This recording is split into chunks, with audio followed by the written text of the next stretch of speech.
Hi, this is Erica Dyer with my producer, Nick. Welcome to Incoherent Ramblings of a Crazy Bitch. Hello. Hi, Nick. How are you? I'm doing good. What are we talking about today? Well, I think I'm going to talk about maybe the first time I was arrested, maybe the second. You say the first time. You say the first time, which means that there's more times you've been arrested. And well, hey, I am a woman of a certain age, and back in the day, I had this party right after high school graduation, right? okay, all right, now, okay, high school graduation. Now, were you 17 or 18? I was 18. Do you remember what age you were? I was Okay, 18, right. So of course I was considered an adult, and so I had this party right after high school graduation. Oh my God, it was a fucking amazing party. Everybody was there. I lived out in the country, everybody's running around. Everybody's having a fucking awesome time. I'm drinking. Everybody's having a great time. Now, like you say out in the country. What do you mean by that? Like, give us like it was paint us a picture with words here. It was probably 5 miles from town. Okay. It was a long bike ride, but it was not like 20 miles out in the country. But it was far enough out in the country, nobody'd really see us out there partying. And now, were you partying in like a friend's house or your house? No, it was my house. My dad, all through high school, traveled for work. So I was basically, I raised myself. My dad would leave for work. He worked in another state, and he would leave on Sunday night and come back Thursday night, shower, pack a bag, and go to his girlfriend's until Sunday. So all through high school, I was on my own, I mean, hey, what do you expect, right? Gotcha. And I graduated high school, and everybody was like, hey, let's party at Erica's. Sure. Now, were you always the party girl? Were you always the one throwing the parties, or did that slowly happen as you went through high school? So it was only in high school. I was a nerdy girl. So, when you're in school and you got those math geeks and those kids that are like so smart, and you're thinking, oh my God, I can't stand them. And they're sitting off by themselves. I was that kid. I was the kid that nobody wanted to sit by because guess what? I used to grade their math tests. I kid you not. I was not popular in school. But come like junior and senior year, I had to make a decision. So am I more interested in my grade point average, or am I more interested in that dick over there? And, hey, a girl got to make her decision, right? You chose D. I chose D, man. I chose D a lot. It's all good. 'Cause you know what? It happens. So in probably junior, senior year, I started partying with my friends. And I had a few select friends that I was close to because I wasn't popular by a long shot.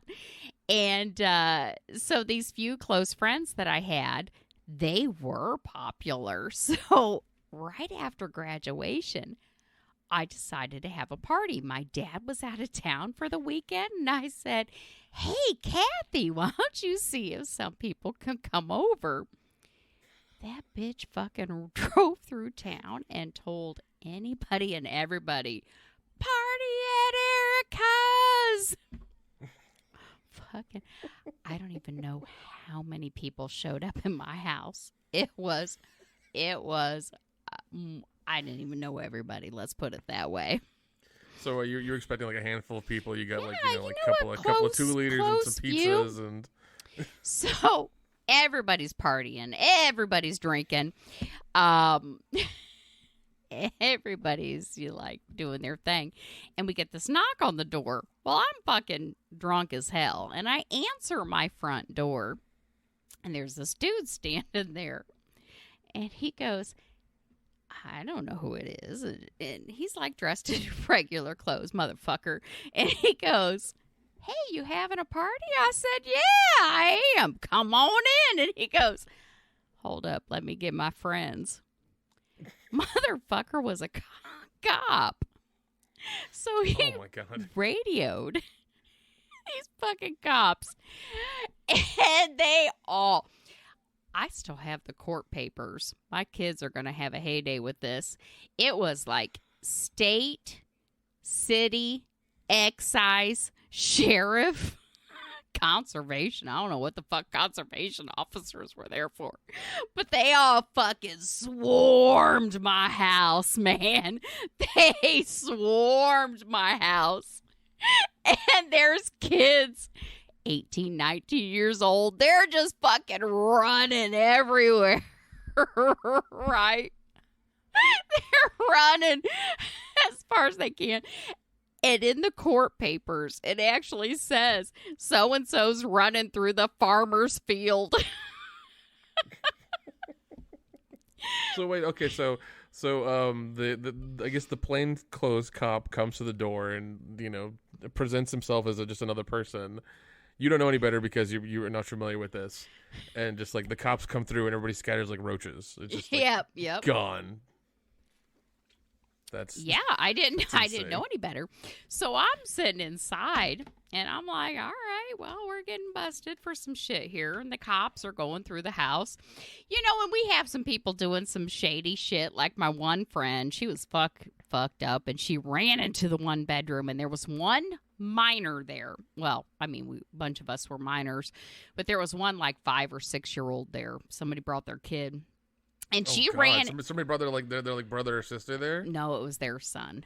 And she ran into the bedroom and jumped into bed with this fucking kid. And she was like, when the cop opened the door, she was like, "Oh, I was sleeping watching so and so." And they're like, "Oh, that's okay. You keep taking care of so and so." That bitch got off with nothing. So the rest of us are out the fucking living room and the cops are like, they have us all like piled in. and they were like, they went through my dad's closet and they got out like these bottles of wine, like fancy wine that you need a corkscrew for. And they're like, "Is this your wine?" Like, I don't think so, but. Well, I mean, I assume when your friend went through town and said, you know, party at Erica's house, people brought alcohol as well. They brought beer. They did.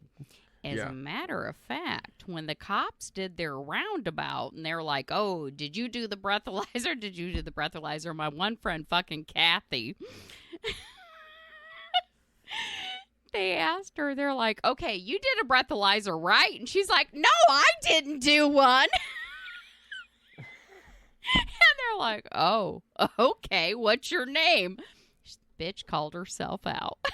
And they did a breathalyzer on her. So they did all these breathalyzer. We got people crawling out the windows, shit like that. Cops finally leave, right? And I'm sitting there because where I'm from a very small town. They could not possibly take everybody to jail. Anybody that was a minor under the age of 18, they called their parents. Their parents came and got them. Anything that was over 18 up to 21, you know, they don't have room at the jail. Okay, so they actually, weird side story. I've been in a situation like that before. We won't go into it because this is not my podcast; it's yours. So they actually called the parents. They literally actually called the parents. Okay. Yes. Okay. They did. Because the situation I was in, they threatened to and they never did. Oh no! They made these parents come pick the kids up. These parents did come pick the kids up. But then once all of the under 18 were gone, the rest of us are sitting there like, well, fuck. If we leave this house, we're drunk. They're going to pull us over.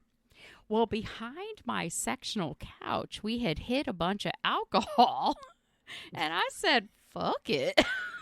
We're already fucking drunk. They've already given us a breathalyzer. We'll just finish this shit off. We kept partying after they left. So presumably, yeah. And once again, I've kind of been in the situation like they were waiting down the road or nearby where they could, like, if you got into a car, like they'd catch you immediately. Yep. So you were just like, fuck it, we're already screwed. Absolutely. You know, doesn't matter. Absolutely, we pulled that shit out and finished it off. So, hell of a night, right? So I go to court. We all have to go to court, right? And all of us that were over 18 but under 21. Now going to court, did they give you the now once they left the house they gave you paperwork, I guess? Yeah. Okay, for it. Like, what was it, 30 days afterwards, or it was something like that. Yeah. Okay. Yeah. They gave us a time to come to court and shit like that. And of course, then I got to like tell my father, you know, I'm from a very small town, and in the paper they're like the Dyer party. So you made the paper. I made the fucking paper, you know, and they're like, it wasn't just a party. It was the Dyer party. So when we went to court, they gave us all like a suspended sentence. You come back in a year. If you haven't gotten into trouble, you'll be fine, blah, blah, blah. Everything was good for almost a year. Okay, yeah. So they lightly slapped the cuffs on you. Well, they did. So a year later, we go back to court, and all of us that were over 18 but under 21 had to go back to court, and we're sitting there in front of this judge, and we noticed this cop fucking sitting there, and we're like, oh, ha, ha, ha, he's probably here to arrest somebody, right? And we all do our little spiel, and we talk, and then they're like, Erica Dyer, Officer so-and-so is going to take you into custody now. They fucking arrested me right at the courthouse. They put my little hands, man. I was like 19 years old. They put my little hands in these handcuffs, and they drug me to jail. Now, did you go nicely, or did you fight as he was putting the cuffs on? Well, I was like, can we cuff me in the front instead of the back? You know, I wasn't gonna argue. I mean, I'd done some shit. What do I have to argue about? I mean, I ain't gonna lie. There's shit they haven't arrested me for. Okay. So, I mean, put the cuffs on, but can we put them in the front? Because that's more comfortable than putting them in the back. So, they cuffed me and they took me to jail. And I had to do the whole strip search and shower. Okay.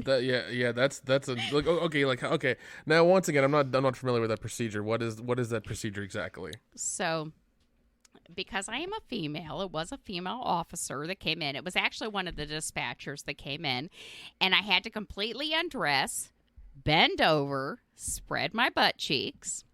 I had to wash with lice shampoo, and then I got to go into the cell. And I'll tell you, when I was in jail,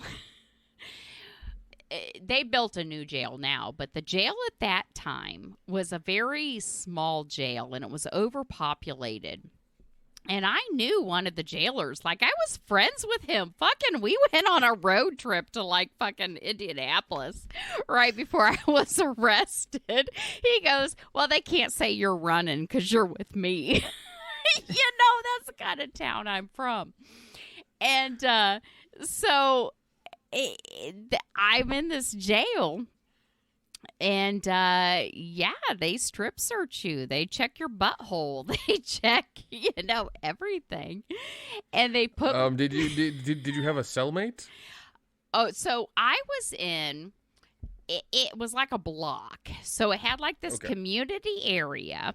And then these little cells that were attached with bunk beds. And, so... It really does. I'm telling you, jail changes a person. So my first sentence was, I think it was 4 weeks. Your first sentence. My first sentence. I know, I'm such a bad girl. So, my first sentence was 4 weekends. So, it was Friday through Sunday, right? So, my first sentence. So basically, you'd go to jail from Friday through Sunday. Correct. So you'd get out of something Friday. You'd show up Friday, be there. They do the whole thing again where you have to strip search and spray your butt cheeks, and they give you the lice shampoo, and then like Sunday afternoon or at night, you're out. Yep. That's crazy. So exactly. So I would get in there, and they would be like, and you know, the thing is, I wouldn't eat their jail food. They get so mad at me because I wouldn't eat their food. But see that, like, jail guards would let me like bring Taco Bell in, and I would sit in the drunk tank and eat my Taco Bell before I went back to the cell. But anyways, so I'm sitting in these. so you're full of Taco Bell before you go to jail. Exactly. So I'm full of Taco Bell. I don't need your fucking jail food. Oh, God. So I would go into jail and basically sleep the whole time. But you know, there's things that are really funny about jail. Like there was this one chick I was in. It still kind of irritates me. So the jail, you either had burning hot water as a shower or ice cold. You had no in between. They rationed the toilet paper, right? So you couldn't have multiple rolls. You had to turn in a roll to get a new roll of toilet paper. And there was this bitch that stole like my shampoo, and that shit pissed me off. That shit was expensive because I had to buy it from the commissary. Okay, all right. So you had to buy your own shampoo from the commissary. You couldn't bring yours in or use theirs or once again, I've never been to jail. I don't know how this works, so that's why I'm asking. Well, I've been there more than once, so I can tell you. So yes. If I ever go in there, you're gonna be my last phone call. I will.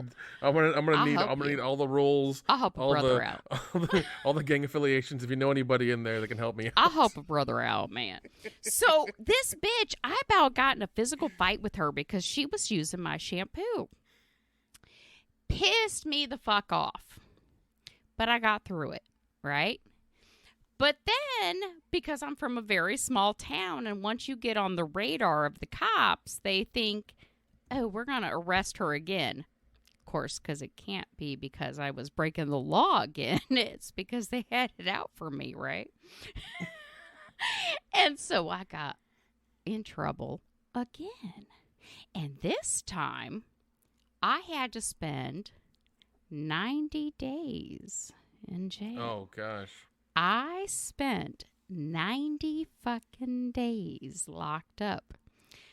Oh, you want to talk about turning a bitch. Because now I'm getting like feral, right? Oh, God.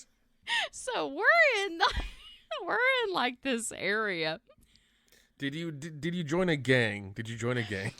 I was my own gang, man. Okay, that's fair. That's fair. I was my gang. So they had like the common area, and then they had the little cells, the 2-person cells with the bunk beds that came off of that common area. And each cell had this door that would open. Well, I would climb up on top of the fucking door, and I'd be like, woo, woo, woo, look at me. And then bitches would take that door, and they would swing it back and forth. And the fucking guards would come down and be like, Erica, get off the fucking door. And I'll be like, I'm just having fun, man. I'm like 19 fucking years old.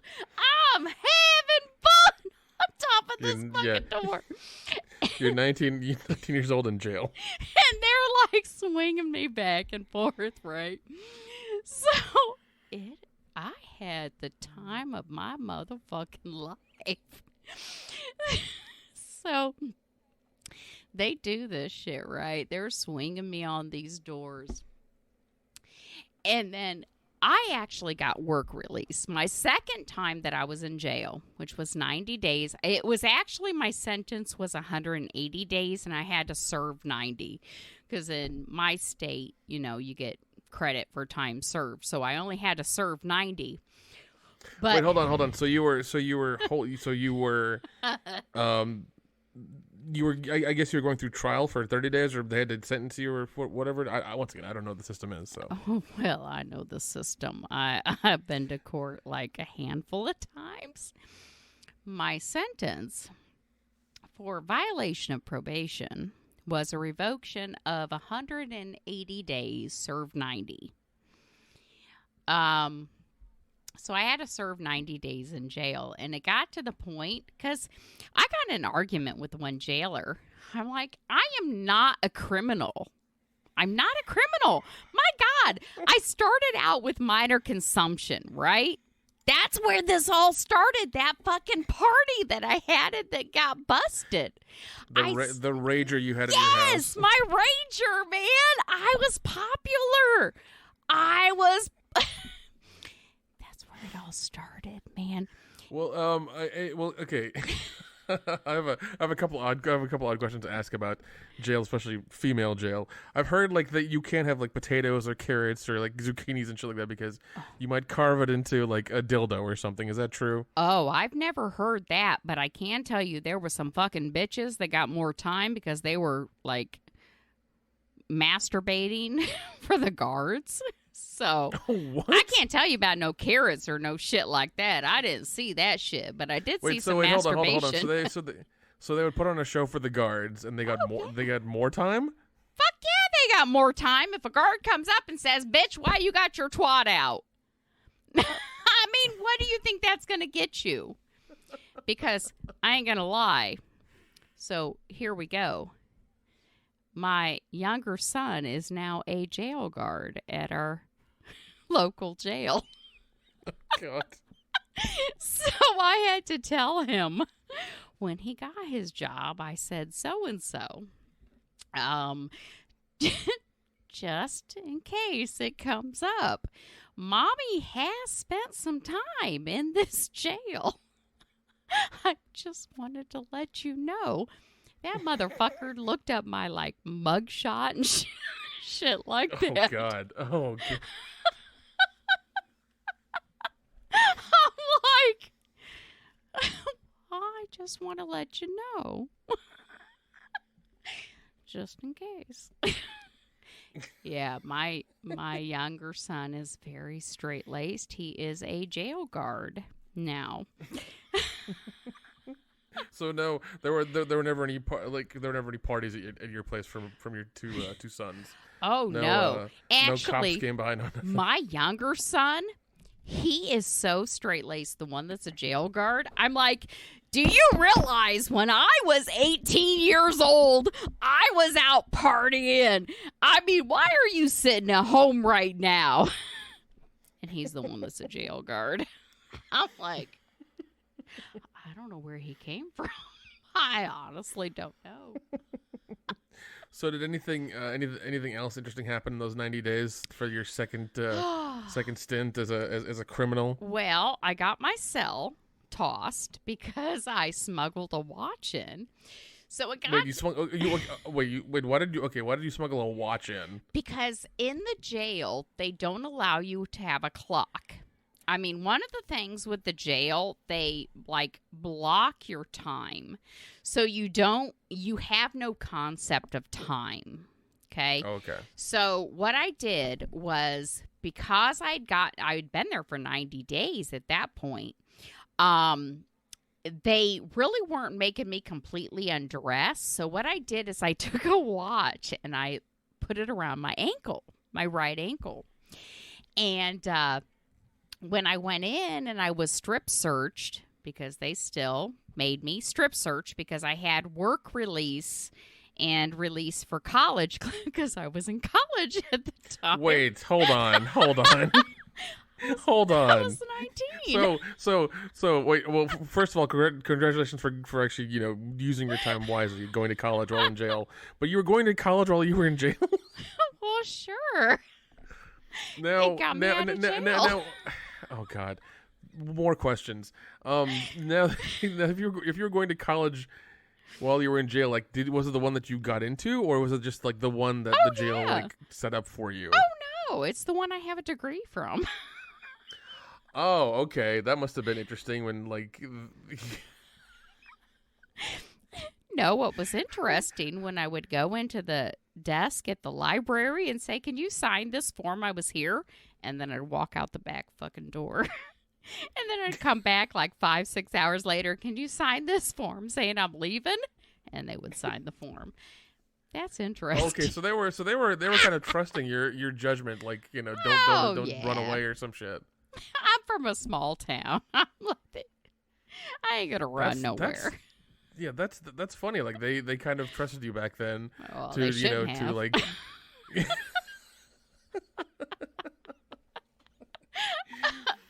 That's true, but I mean, it's one of those. It's an odd concept to think about now, where they were like trust somebody like that well enough to be like, all right, you know, get these things signed, and you know, make sure you account for yourself and come back and be responsible and come back to jail. Basically, yeah. Anybody with anybody who saw even half a door cracked open would just run. Oh no, they love me. And that's why you went back multiple times. Yes. Yeah, of course. It got to the point in town to where like everybody pulled me. I can't even tell you how many times I was pulled over.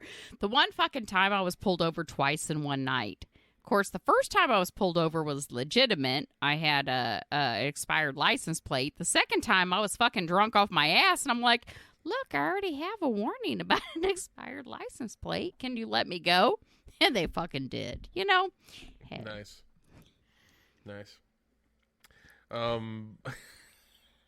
Now, I mean, like, were there gangs in the jail? Like not race really. Gangs or anything not like, really. Actually, about the only gang that you can say is maybe a gang of Erica, because there came a point in my life to where I seemed to be getting in trouble for anything I did. I couldn't fucking drive nowhere. I couldn't go nowhere. I had to go to defensive driving with this one dude. And I happened to be in jail with him at the same time. And he was like, "Damn, Erica, you're everywhere I am." I'm like, "Yeah." Wait, hold on. You were in jail with him. It was a co-ed jail?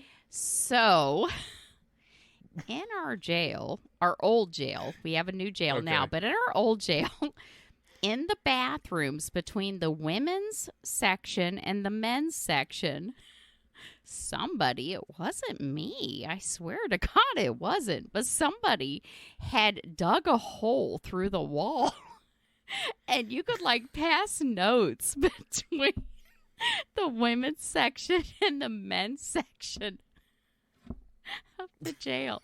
And he was a very nice man, actually. To this day, I think he's very nice. He's one of my Facebook friends. But yeah, we could like pass notes back and forth. We also pass notes back and forth in the laundry. So the trustees that would pick up the laundry from one area and drop it off at another, back in the day, because before my son, he's a fucking jailer, they would pick up the laundry in one area, drop it off at another, let you pass your notes, and then take it to the laundry. But now so they would let you pass notes. They would let us. Interesting. Because actually the people picking up the laundry was actually other inmates. They're trustees, right? Gotcha. So now my son, I don't know where the fuck he came from. My son is now a jailer, controlling these inmates. And as a matter of fact, he had an inmate the other day that asked him, "Hey, are you Erica Dyer's son?" Oh, my God. And he goes, "No, I'm not." And they go, "Are you so-and-so's son, my cousin?" "No, I'm not." He said it pissed him off. They tossed this person's cell and put him in segregation. I said, "So-and-so, They probably knew me. That was probably one of my fucking friends or one of my friends' son. Why would you do that? And he goes, because they're not supposed to know anything about your personal life. So, yes, my son is very, very, formal. Yes, he put somebody in segregation just because they asked if he was my son. I don't know where he came from. Apparently, your street cred knows no bounds. People still remember you from back in the day. They do. If I go to a party, there's been more than one party. I've had somebody come up and say, hey, you know what? I was arrested at your party back in 1992. I'm like, motherfucker, that was 30 fucking years ago. I don't know what to tell you. If you've done shit since then, that's on you. Oh, it's all good though. It's all good. Well, that was a wonderful story about your time in the clink. I learned a lot. But yeah, you are going to be my one phone call if I ever go to jail. Yeah, I'm gonna need to know all the rules, and if you know anybody who can help me out, I'm gonna need that for sure. Hopefully, there's no more time in the clink, because wouldn't that be a bitch if my son had to fingerprint me? Now, what do you enjoy, or would he be embarrassed? That's the question. Oh, he would probably enjoy it. I ain't gonna lie. Oh my gosh. Well, that's a good way to end the episode. Folks, if you like the podcast, make sure you rate us on whatever you're listening to. Also, this podcast is on Instagram and Twitter at both the usernames are the same. It is at ericadyerpodcast. If you have any questions, sex questions, relationship questions about jail, or anything like that, or about jade eggs, make sure you email Erica at ericadyerpodcast@gmail.com. We will read those as we get them, as long as I shouldn't say they're appropriate, as long as they're written properly. I should say we'll go with that. That sounds good. Yeah. Any closing remarks? No, just, you know what? Even if you get fucking arrested, that is not the end of life. You know what? So you got to bend over and spread your ass cheeks. It's all good.